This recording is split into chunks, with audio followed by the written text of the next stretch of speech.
You look at this WhatsApp chats between Princess Diana and Prince Charles.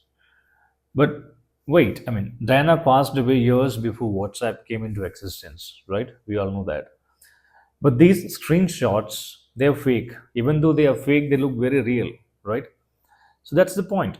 So in today's world, anyone can fabricate chats, audios, videos, and everything. So if such a fake proof can be created about, you know, Diana, who already passed away, so imagine how easily it can be done against a living person, in politics. And that's why the case against Rahul Mamkutatil should not be judged just on the basis of screenshots, or audios alone.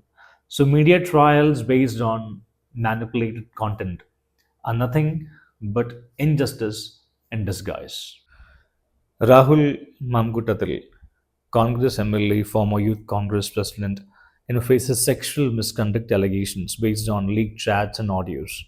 Though no formal, complaint or FIR exists.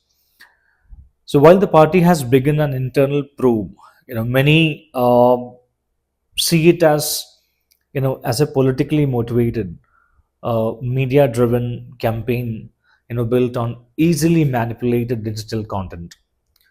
So this is something which I would like to highlight on this episode. Uh, the wrongdoings of the media that destroys the reputation of a person. ഇന്ന് ഞാൻ നാളെ നീ.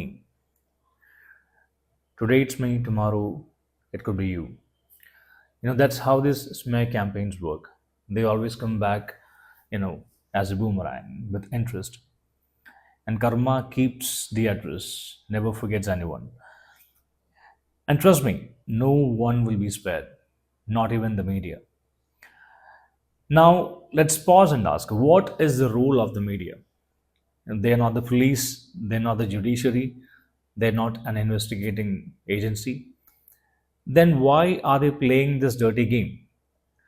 I mean, why are they acting as judge, jury, and executioner? And don't you think this is deeply unethical? I mean, the media's job is to actually report facts and figures in an appropriate way. They have to research and find out and make sure that whatever the report is right. And their job is not to assassinate characters, and their role is to question power, not to destroy the reputation of an individual or maybe or a group or a society or whatever it is. They should not destroy the reputation. In in today's AI world, anything can be manipulated. Screenshots, audios, or even videos.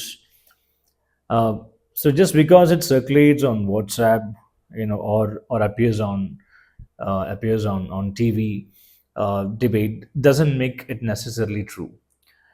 But yet the media serves it to us as if it is a final judgment. So that is injustice. And we have seen this pattern before. I mean, you remember this Umman Chandi incident, right? I mean, allegations, witness, endless media trials, and even PC George joined the drama. But when the judiciary finally, cleared him, it was already too late. The damage was already done. His chance to come back to power was stolen, not by truth, not by law, but just by media's unethical trial and by pointless headlines, just baseless headlines. So what is happening here? And that's the real danger here. Truth may eventually come out, but lives are destroyed in the meantime. Families suffer, careers end, trust is broken. And so the question we must all ask is, who benefits from these campaigns, and why? Sorry, why is the media running ahead of the law? And how long will we, the people, allow this cycle of injustice in the name of journalism to continue? We have to question the ethics of journalism.